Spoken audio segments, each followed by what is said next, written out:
हाय YouTubers. अच्छा, ये आज जो हम बैटरी पैक लेकर आए हैं ये है 30 एम्पेयर का। एक अरशद खान साहब हैं, वो सऊदीया में उन्होंने अपनी फ़ैमिली के लिए बनवाया है। आज हमें ये डिस्पैच करना था लेकिन किसी वजह से हम नहीं कर पाए, तो इंशाल्लाह फिर हम नेक्स्ट वर्किंग डे पे जो है ना इंशाल्लाह उन्हें डिस्पैच करवा देंगे। तो साथ में उन्होंने चार्जर भी ऑर्डर किया हुआ है 5 एम्पेयर का, तो ये इंशाल्लाह हम उनको डिस्पैच करेंगे। अच्छा, ये जो 30 एम्पेयर का बैटरी पैक है, एक चीज़ तो मैं आपसे ये शेयर करना चाहूँगा कि जब भी आप कोई भी बैटरी पैक बनवाना चाहें, कोशिश ये करें 30 एम्पेयर तक जो है ना आप बैटरी पैक बनवाएं। उसका मैं आज रीज़न भी जो है ना आपसे वीडियो में शेयर करूँगा।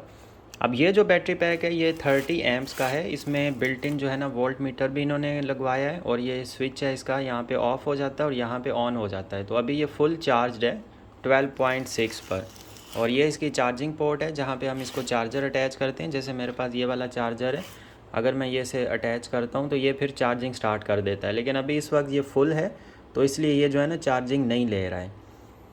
तो अब अगर हम इस मीटर पर बात करें तो इस मीटर को आप देखें, ये 12.61 पर फुल चार्ज है। जैसे ही मैं इसको चार्जर अटैच करूँगा आप देखें इसके वोल्टेज इंक्रीज़ होते हैं, लेकिन BMS जो है ना इसको होल्ड करके रखता है। BMS इसको 12.6 पर ही दे रहा है। अब इसको मैं निकालता हूँ तो ये वापस आ जाते हैं 12.61 पर। ये इसके फुल चार्जिंग इस टाइम पर फुल चार्ज हुआ है ये बैटरी पैक। अब इस पे हम एक मीटर, इसके साथ हमने मीटर तो अटैच किया, थोड़ा सा हम इसके ऊपर लोड टेस्ट करेंगे। मैं आपको दिखाऊंगा ये वोल्टेज ड्रॉप होते हैं कि नहीं। अच्छा, ये आपको मीटर भी नज़र आ रहा होगा, 12.61 पर है, ये 12.6 है। इसको हम ये वाली वायर भी अटैच कर देते हैं जहाँ से हम लोड टेस्ट करेंगे, और हम अपनी टेस्टिंग मोटर लेते हैं ये वाली, जो कि स्टार्टिंग 18 एम्पेयर तक करंट लेती है। जिस टाइम मैं इसको स्टार्ट करूँ उस वक्त आप मीटर को देखिएगा, ये वाला मीटर और ये वाला मीटर, तो फिर आपको रीज़न समझ आएगा कि 30 एम्पेयर का हमें बैटरी पैक क्यों चाहिए होता है, वो क्यों बेस्ट रहता है। 30 या 30 से ऊपर मिनिमम, मतलब 30 एम्प्स का। अब ये हम इसके ऊपर लोड चलाते हैं तो आप यहाँ देखें, इसने पहले 13 एम्प्स जो है ना, इसने यहाँ पे 13 एम्प्स का जो है वो शो किया है। वैसे ये 18 तक जाता है, कभी कभी ये कम भी शो करता है क्योंकि मीटर 0.1 या 0.2 सेकंड डिले होता है। अब इसने जस्ट 2 एम्पेयर जो है ना वो इसने दिया, इसने रिकग्नाइज ही 2 किया है, अभी 5.6 पर किया है। मोटर स्टार्ट होने के बाद थोड़ा डिले जो है ना ये शो करता है। एक चीज़ जो आपको दिखाने वाली है, जो मेन चीज़ है ना, वो ये कि अभी ये देखें 0.61 था, अभी 0.60 पर आया है 12 पॉइंट। अगर यहाँ पर देखें आप इसको छुपा कर तो ये 12 का 12 ही है, ये कम बिल्कुल नहीं हुआ है। अच्छा, अब हम इस पर ये चीज़ देखते हैं 30 एम्प्स का मतलब। अब इस वोल्ट मीटर को जो है ना आप देखिएगा, अब ये मैं चला रहा हूँ, अब यहाँ पे लोड जो चल रहा है वो 3.94 के आसपास चल रहा है, 3.8 पे है, और ये जो वोल्ट मीटर है ये 12.4 पर स्टेबल है। ये जो वोल्टेज डाउन हो रहे हैं ये असल में ड्यूरिंग लोड के बीच में आया हुआ है, इसलिए वोल्टेज डाउन है। अब ये जो वोल्टेज डाउन होते हैं ये असल में लोड के बीच में चल रहा होता है, इसलिए वोल्टेज जो है ना डाउन नज़र आ रहे होते हैं। लेकिन ये आप इसके वोल्टेज देखें 12.6 पर थे, अभी भी 12.6 पर ही है। यहाँ पे 0.2 का फ़र्क है, 12.61 थे, अभी 12.59 है। मतलब इसका, ये सारी चीज़ें डिस्कस करने का मतलब ये है, अगर आप ये जैसे 30 एम्प्स का है, अब इसके ऊपर आप लोड चलाते हैं ना 4 या 5 एम्पेयर का, इसके ऊपर इतना ज़्यादा अफेक्ट पड़ता ही नहीं है, बिल्कुल हल्का सा, बहुत ही ज़रा सा अफेक्ट पड़ता है वोल्टेज के ऊपर, और ये बैकअप टाइम इसका बहुत लंबा सा हमें मिलता है। अब ये इसके 12.6 हैं, ये कम होते होते 12.5 आएंगे, 12.4, 12.3, फिर 12 पे, फिर 11, फिर इसी तरह 10 तक जाएंगे। 0.10 इसके चलते रहेंगे, 11 से 10.9, 10.8, 10.7, फिर जाके 10 पे आएंगे, उसके बाद 10 से नीचे जाके फिर 9 पे आके ये ट्रिप करेगा। तो ये इसका सारा बैकअप टाइम हमारे पास आ जाता है, 9 वोल्ट से लेकर 12.6 तक ये सारा बैकअप टाइम है। तो इस तरह से मतलब इसका बैकअप टाइम माशाल्लाह काफ़ी ज़्यादा होता है। लीड एसिड जो होती है वो 12.8 से तकरीबन जो है ना फुल आप चार्ज करके छोड़ दें, जैसे इसको मैंने फुल चार्ज करके छोड़ा हुआ है, अब ये 12.6 पे आके रुका हुआ है, तो जो लीड एसिड होती है वो 12.8 पर रुकती है, और वो 10 वोल्ट तक जो है ना हमें डिस्चार्ज देती है 10 तक। वैसे नॉर्मली उसको 10.5 तक करना चाहिए, 10 पे नहीं लेकर जाना चाहिए, लेकिन 10 तक लेकर जा सकते हैं, यूज़ कर सकते हैं। 10 पे आके वो ज़ीरो हो जाती है, मतलब आपने फुल 100% कैपेसिटी यूज़ कर ली। अब इसकी 9 तक जाती है, इसकी वैसे 9 से नीचे भी जाती है। इसकी अगर देखें आप, इसकी 7.5 वोल्ट तक आप इसको यूज़ कर सकते हैं। हर एक सेल को 3 सीरीज़ होती हैं, एक सेल को 2.5 वोल्ट तक डिस्चार्ज किया जा सकता है। लेकिन सेफ़ साइड के लिए इसके जो BMS डिज़ाइंड होते हैं उनमें जो सेटिंग होती है बिल्ट इन, वो होती है 3 वोल्ट की मिनिमम, 3 से लेके 4.2 तक। तो 3 वोल्ट का मतलब होता है 3 सीरीज़ आप 9 वोल्ट तक चार्ज करें। ये बैटरी पैक ऑटोमेटिकली सेफ़ होता है, ये खुद ही ट्रिप ऑफ हो जाता है। तो ये ऑटोमेटिकली सेफ़ होता है, सेफ़ वोल्टेज के अंदर रहता है। ये कभी भी उसको एक सीरीज़ को 2.5 पे जाने ही नहीं देता। तो इसलिए ये बैटरी पैक्स लॉन्ग अरसा चलते हैं। और अब ये जो मैंने आपसे ये जो वीडियो बनाने का मेन मकसद है वो ये है कि आप 30 एम्पेयर की बैटरी अगर बनवाते हैं, यूज़ करते हैं और उस पर एक छत वाला पंखा या 2 चलाते हैं, तो बैटरी के ऊपर कोई इफ़ेक्ट नहीं इतना आता। या आप रूम कूलर चलाते हैं, अगर रूम कूलर की बनवाना चाहें 40 से 50 एम्पेयर की बनवाएं, वो बेस्ट रहती है। इस 30 वाली पे भी चला सकते हैं, मना नहीं है। 10 वाली पे भी चला सकते हैं, 20 वाली पे, 30 वाली पे, 40, 50, लेकिन बेस्ट है आपके लिए 40, 50 वाली। एक छत वाले पंखे के लिए बेस्ट होती है 30 एम्पेयर की ये वाला बैटरी पैक। अच्छा, अब हम बात करते हैं कि वोल्टेज के ऊपर। तो ये जैसे आपने देखा है, बिल्कुल हल्का सा ज़रा सा अफेक्ट पड़ा है 0.1 का लोड पे। अब अगर आप यही बैटरी पैक 30 एम्पेयर पे अगर आप ये 20 एम्पेयर में बनवाएंगे तो वोल्टेज पे, लोड पे अफेक्ट ज़्यादा पड़ेगा, वोल्टेज इसके ज़्यादा ड्रॉप होंगे। जैसे 12.3, 12.4 या 12.2 पे भी आ सकते हैं। उसके बाद अगर आप 10 एम्पेयर का बैटरी पैक बनवाएंगे वो 12.2 या 12.1 पे भी आ सकते हैं। लेकिन नॉर्मली जो मैंने इसमें चीज़ें ऑब्ज़र्व की हैं, अब इसके ऊपर 12.6 था, 12.5 पे आया। अगर आप 20 एम्पेयर का बैटरी पैक यूज़ करते हैं, उसके ऊपर सेम यही लोड डालते हैं, तो वो आपका आ जाएंगे वोल्टेजेस तकरीबन 12.4 तो 12.35 पे। अब वही आप अगर 10 एम्पेयर पे यूज़ करें सेम यही वाला लोड, तो वो वोल्टेज ज़्यादा ड्रॉप होंगे, वो 12.2 पे भी आ सकते हैं, 12.25, 12.3 पे आ जाते हैं। तो जो बड़े बैटरी पैक्स होते हैं वो बेस्ट रहते हैं। आप ये चीज़ कोशिश किया करें, जैसे आपका लोड अगर एक छत वाला पंखा, अब वो आपको तकरीबन 7 घंटे चलाना है, उसके लिए 24-25 एम्पेयर की बैटरी 7 घंटे का बैकअप आराम से दे देगी, वो 8 घंटे तक जाएगी। लेकिन आप उसके लिए बनवाएं 30 एम्पेयर की बैटरी 5-8 एम्पेयर एक्स्ट्रा में, ताकि आपकी बैटरी फुल डिस्चार्ज कभी भी ना हो। जब आप बैटरीज़ का एक लाइफ टाइम का एक क्राइटेरिया होता है, एक तो टेम्परेचर, अगर आप 30 डिग्री के टेम्परेचर में बैटरी को रखते हैं और वहाँ पे यूज़ करते हैं तो वो लॉन्ग टाइम तक चलती है, लाइफ उसकी बढ़ जाती है।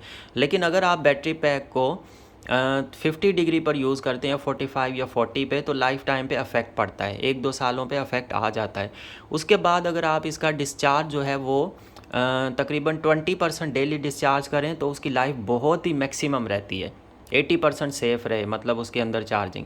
लेकिन अगर बैटरी पैक 50% आप यूज़ करते हैं डेली रूटीन में, तो वो भी, उसकी भी लाइफ ज़्यादा रहती है 30% पे भी।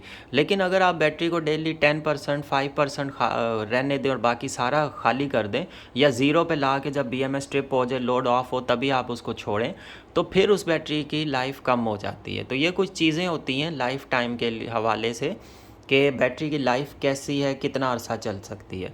तो अब इस तरह की जो बड़ी बैटरीज़ होती हैं, ये आप अगर बनवाते हैं तो वो आपके वोल्टेज ड्रॉप नहीं होंगे। अब काफ़ी लोग मुझसे पूछते हैं, हमें एक रूम कूलर चलाना है या छत वाला पंखा या पेडेस्टल फ़ैन, तो हम कितने एम्पेयर की बनवाएं? तो अब मैं आपको एक सिंपल वे बताता हूँ। अगर आपको 1 घंटे का, 1 से 2 घंटे का बैकअप चाहिए, आप 10 एम्पेयर बनवा लें। अगर आपको 4-5 घंटे का बैकअप चाहिए तो आप 20 एम्पेयर बनवाएं कम से कम, नहीं तो फिर आप 30 एम्पेयर बनवाएं। और अगर आपको तकरीबन 10 घंटे का बैकअप चाहिए, छत वाला एक AC/DC फ़ैन पे 10 घंटे का बैकअप, तो आप फिर 40 एम्पेयर की बैटरी बनवाएं। वैसे अगर आप बैटरी पैक और अगर रूम कूलर के लिए बनवाना चाहते हैं, वो कम से कम, अगर आप 5 घंटे भी बैकअप चाहिए तो कम से कम आप 40 एम्पेयर बनवाएं, नहीं तो 50 एम्पेयर बनवाएं, 30 पे भी चल जाएगा। लेकिन अफेक्ट यही पड़ता है, लोड ज़्यादा पड़ेगा, बैटरी छोटी होगी, लोड ज़्यादा पड़ेगा तो उसकी वोल्टेज जल्दी ड्रॉप होंगे। तो ये चीज़ें होती हैं। अब लोड, हमारे पास लोड के हवाले से सिस्टम ये निकलता है। अब ये बैटरी पैक 30 एम्पेयर का है, एक AC/DC फ़ैन अगर चलाएं 3 एम्पेयर का, 3 को ज़रब दे 10 से 30 एम्पेयर निकलता है, ये उसके लिए परफेक्ट है। अगर आपका लोड हो जाता है 4 एम्पेयर, तो फिर आप उसको 10 से मल्टीप्लाई करें, वो 40 एम्पेयर बनवाएं। 5 एम्पेयर लोड है 50 एम्पेयर, और 6 एम्पेयर का लोड है, जैसे रूम कूलर का 6 से 7 एम्पेयर का लोड होता है, तो 60 टू 70 एम्पेयर बनवाएं। अगर आपके पास इतना बजट नहीं होता तो 50 एम्पेयर बनवा लें। तो ये फिर चीज़ें आपके पास बहुत लंबा बैकअप देती हैं, चार्जिंग के टाइम पे भी इनमें प्रॉब्लम नहीं आता। लेकिन छोटी बैटरी पैक्स में अक्सर चार्जिंग डिस्चार्जिंग में प्रॉब्लम्स फिर आते हैं, तब आते हैं जब आप लोड उसके ऊपर ज़्यादा डालें या चार्जिंग वोल्टेज आप उसको ज़्यादा दे दें। जो जैसे इन बैटरी पैक्स को आप सोलर की एक ही प्लेट अटैच करें, वो भी डायरेक्ट कभी भी नहीं, वो चार्ज कंट्रोलर के थ्रू उसके ऊपर सेटिंग प्रॉपर करके फिर और मॉनिटरिंग थोड़ी 1-2 दिन रखें। बाकी बेस्ट इनके लिए ये रहता है कि ये चार्ज कंट्रोलर से चार्ज तो हो सकती हैं, लेकिन बेस्ट ये रहता है आप इन्हें चार्जर से चार्ज करें जो यहाँ पर अटैच होता है, तो फिर ये कोई किसी तरह का कोई प्रॉब्लम नहीं होने देंगी। तो ये कुछ चीज़ें थी जो मुझे आपसे आज डिस्कस करनी थी। चैनल को ज़रूर सब्सक्राइब किया करें। अच्छा, इन बैटरी पैक्स को ऑर्डर करने के लिए आप हमारे व्हाट्सअप नंबर पे ऑर्डर कर सकते हैं। हमारे पास सिस्टम होता है एडवांस पेमेंट्स का, तो उसमें आपका ये होगा, हम सारी पेमेंट आपसे एक साथ ही एडवांस नहीं लेते हैं। आप 50%, 10%, 20% जितना आप करना चाहें आप उस हिसाब से एडवांस बुकिंग पेमेंट कर सकते हैं। उसके बाद आपका ऑर्डर बुक होगा, फिर आपकी बैटरी पैक रेडी किया जाएगा। कस्टमाइज्ड हो सकते हैं, आप ये मीटर लगवा सकते हैं, टर्मिनल लगवाना चाहें वो लगवा सकते हैं, कोई भी इसमें चेंजेस करवाना चाहें करवा सकते हैं। इसके बाद जो है ना, फिर आपकी जिस दिन 3 to 4 days battery pack ready हो जाएगा, आपका जिस दिन बैटरी पैक डिस्पैच होने लगे आप बाकी की पेमेंट करें तो आपका बैटरी पैक डिस्पैच हो जाएगा। अब ये जो हमारे पास बैटरी पैक है अरशद खान साहब का, ये इसके ऊपर सारी पेमेंट कंप्लीट हो चुकी है, सिर्फ हमें अब इसको डिस्पैच ही करना है। तो इंशाल्लाह अब ये नेक्स्ट जो है ना हमारा ये डिस्पैच हो जाएगा। उसके बाद एक और ऑर्डर है वो हमें कंप्लीट करना है। तो इस तरह से अगर आप भी करना चाहें तो आप हमारे व्हाट्सअप नंबर पे कांटेक्ट कर सकते हैं। एक चीज़ थोड़ा सा माइंड में रखें कि 30 एम्प्स जो बैटरी पैक होते हैं वो सही रहते हैं। मिनिमम आप 30 के लिए कोशिश करें, नहीं तो फिर आप 40 या 50 बैटरी एम्पेयर के जो है ना बैटरी पैक्स बनवाएं, जो कि सही से आपको बैकअप दे सके, जिनके वोल्टेज ना ड्रॉप हो। आज अगर फ़र्ज़ करते हैं आपके पास एक AC/DC फ़ैन है, अगर आप बढ़ाना चाहें तो 40 या 50 एम्पेयर का बैटरी पैक होगा तो वो अच्छा लॉन्ग टाइम के लिए चलेगा। अब एक भाई साहब ने आज मुझसे कांटेक्ट किया, उनका नाम तो मुझे याद नहीं अभी। उन्होंने असल में बात की कि मैंने 100 एम्पेयर की बैटरी पे ली है, ये लीड एसिड बैटरी। तो उसमें प्रॉब्लम्स ये आई हैं कि वो अब जो पहले 3 घंटे बैकअप दे रही थी अब वो 1.5 घंटा दे रही है। मैंने जब ढक्कन खोल के देखे उसकी प्लेट्स जो है ना वो भी मिसिंग थी, शॉर्ट्स थी, इस तरह के इश्यूज़ थे उसमें। मतलब अब कंपनी से ही ऐसी चीज़ें आ रही हैं। तो उसके लिए मैंने उनसे कहा आप देखें, अगर आप हमारे से एक बैटरी पैक बनवाते हैं जिसकी चार्जेस आपको पड़ते हैं टोटल प्राइस 60,000। अब यहाँ पे आप एक लीड एसिड बनवा रहे हैं, वो आपको पड़ रही है, फ़र्ज़ कर लें 18 की जगह 20,000 की पड़ रही है, 20,000 की। वो आपकी 3 महीने या कम नॉर्मली 6 महीने निकाल रही है, एक सीज़न 6 महीने निकाल रही है। अब आप अगले साल दूसरा बैटरी लेंगे, अगले साल तीसरी लेंगे, अब ये आपके 20 + 20 + 20 3 सालों में आपके चले जाएंगे उसके ऊपर, मतलब 60,000 बन गए। अब हमसे आप एक बैटरी पैक परचेज़ करते हैं और मैंने उन्हें एडवाइस किया था लाइफ PO4 बैटरी पैक। फ़र्ज़ करें वो अगर 60 उनको उसकी अमाउंट पड़ती है 60,000, तो वो बैटरी पैक उनके पास चलेगा लंबे अरसे तक। वो चलेगा उनके पास, जैसे 3 साल में प्राइस लीड एसिड के जितनी पूरी हो गई, उसके बाद वो अगर 10 साल से ऊपर जाए, 15 साल जाए, 18-20 साल जाए, उसकी नॉर्मली लाइफ 18 से 20 साल है, तो अगर वो भी कंडीशंस पे कि अगर आप उसके चार्जिंग स्टेटस डिस्चार्ज वो सही रखते हैं तो वो 18 से 20 साल चलता है बैटरी पैक लाइफ PO4 का। वो लिथियम आयन से भी आगे होता है, लिथियम फॉस्फेट होता है, लिथियम आयरन फॉस्फेट। तो अगर वो आप बनवाएं, वो आपका 3 साल में प्राइस पूरी हो गई, उसमें कोई पानी डालने की टेंशन नहीं, साइज़ में भी नॉर्मल होगा, 100 एम्पेयर वाले से छोटा होगा बैटरी पैक से। तो अब ये जो आप 100 एम्पेयर का बैटरी पैक लेते हैं वो मॉडल 100 होता है, उसके ऊपर 60 एम्पेयर लिखे हुए होते हैं। मैंने कल ही एक बैटरी के ऊपर देखा है, तो वो 60 एम्पेयर का होता है। तो उससे उसी के प्राइस के आसपास तो हम भी 60 एम्पेयर का जो है ना बैटरी पैक हमारे पास बनेगा तकरीबन उससे थोड़ा महंगा जाके। लेकिन अब आप ये चीज़ देखें कि ये बैटरी पैक आपको अगर लिथियम फॉस्फेट बनवाते हैं 3 साल में प्राइस पूरी हो गई, फिर 5 साल चले, 10 साल, 15 साल, वो सारा आपका फिर एक तरह से फ्री में चल रहा होता है। बग़ैर उसके किसी, आपकी प्राइस तो वापस आ चुकी है। तो वो चीज़ फिर बेस्ट रहती है जो हम सोचते हैं असल में थोड़े से टाइम के लिए, हम कहते हैं बस ये टाइम निकल जाए बाद में देखेंगे। तो ये चीज़ें फिर हम 3 साल तक ख़र्चा करते ही रहते हैं। एक दफ़ा एक चीज़ पे ख़र्चा कर लें, वो फिर आगे लॉन्ग टाइम चलती रहे तो आप बिल्कुल रिलैक्स रहेंगे, कोई टेंशन नहीं, बैकअप टाइम अच्छा होगा, मसले मसाइल सारे ही ख़त्म हो जाएंगे। बाकी ये चीज़ें आपसे डिस्कस करनी थी, ये वाला वोल्टेज वाला सिस्टम, तो इसीलिए मैंने इस वीडियो को बनाया ताकि आप सबको इस बारे में नॉलेज मिले। हमारे पास एक भाई ने आज क्वेश्चन मुझसे किया है, मतीन साहब हैं, उन्होंने पूछा कि लोड के ऊपर कितने वोल्टेज ड्रॉप होते हैं। तो लोड पे डिपेंड वैसे करता है, मैंने उन्हें गाइड किया था इस बारे में, मैं थोड़ा सा वीडियो में सबको ताकि गाइड हो जाए। उन्होंने जो क्वेश्चन किया वो उनका क्वेश्चन बिल्कुल सही था, काफ़ी लोगों के ये क्वेश्चन आते हैं इस टाइप के, तो वीडियो में बताने का मकसद ये है कि सबको पता चल जाए। तो उनका जो क्वेश्चन था वो ये था कि मतलब कितना कम होते हैं वोल्टेजेस। तो लोड पे डिपेंड करता है। अब मैंने 4 एम्पेयर का लोड चलाया, इसका 0.1 वोल्ट कम हुआ डिस्चार्ज के टाइम पर। उन्होंने चार्जिंग के टाइम पूछा था, अब ये डिस्चार्ज के टाइम 0.1 कम हुआ। तो अगर आप यही 10 एम्पेयर का लोड इस पर डालते हैं, 10 एम्पेयर का मतलब 30 एम्पेयर का बैटरी पैक है, 10 एम्पेयर का मतलब 33% लोड, अगर वो डालेंगे तो हो सकता है इसके 0.2 या 0.4 वोल्टेज तक ड्रॉप हो, ये फ़र्क आएगा। तो इसलिए, और चार्जिंग के टाइम पे भी ये होगा, अगर आप चार्ज कर रहे हैं एक चीज़ को, चार्जिंग के टाइम ये होगा, ये 9 वोल्ट से स्टार्ट लेगा। अगर आप 2 एम्पेयर का चार्जर लगाते हैं, ये 9 से 9:30 पे जाएगा और फिर चार्ज होता जाएगा। अगर आप 4 या 5 एम्पेयर का चार्जर लगाएंगे, ये डायरेक्ट 10 तक भी जा सकता है।